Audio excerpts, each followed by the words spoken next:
warahmatullahi wabarakatuh. Selamat siang semuanya. Dewan juri yang saya hormati, rekan dan lawan debat yang saya banggakan. Pertama-tama, perkenalkan, nama saya Wilan Zainul Barok dari SMA Negeri 1 Sumedang dan sebagai pembicara pertama. Dalam kesempatan kali ini, saya akan membawakan mosi tentang sebagai negara berkembang, potensi maritim, Dewan ini tidak akan menggunakan strategi ekonomi biru. Nah, untuk definisi maritim sendiri adalah sebuah kekayaan laut, perdagangan, dan pelayaran. Limitasi untuk mosi kali ini yaitu negara berkembang, terutama Indonesia.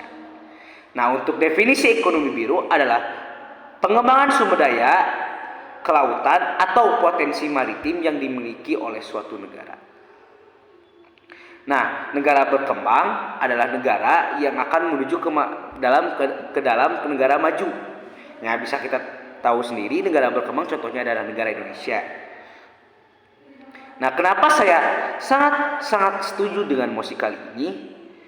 Karena kita pertegas lagi, Dewan ini tidak akan menggunakan strategi ekonomi biru, dan ekonomi biru adalah ekonomi yang menitik tumpukan kepada kelautan atau maritim.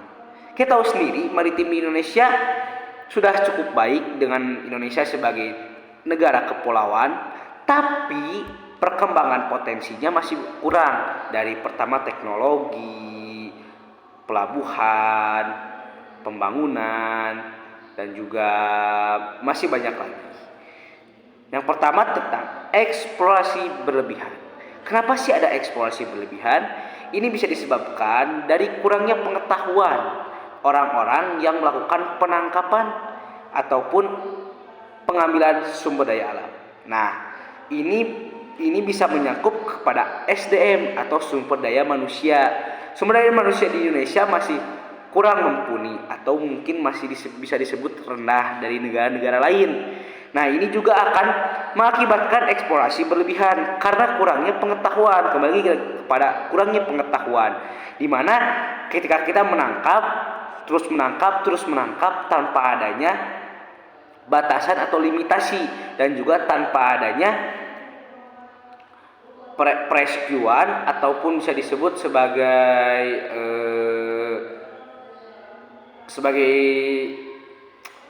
penanaman kembali terumbu karangnya ataupun kembali penghijauan kembali terhadap apapun yang kita bawa.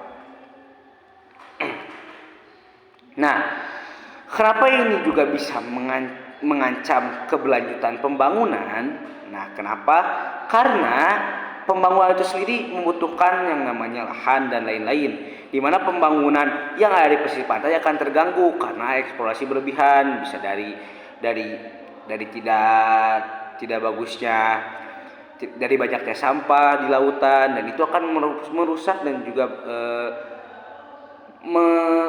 mengurangi nilai indah dari suatu pantai atau pelabuhan itu sendiri. Nah, kenapa kita harus terus kepada maritim, sedangkan di Indonesia sendiri masih banyak potensi-potensi lain.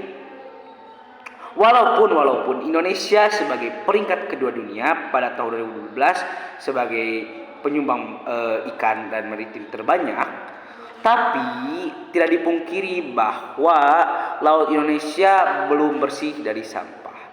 66 juta ton per tahun sampah yang dikeluarkan oleh Indonesia, dan sekitar 107 menurut KLHK atau Kementerian Lingkungan Hidup dan Kehutanan, wilayah laut Indonesia tercemar sekitar 1.772 gram sampah per meter persegi.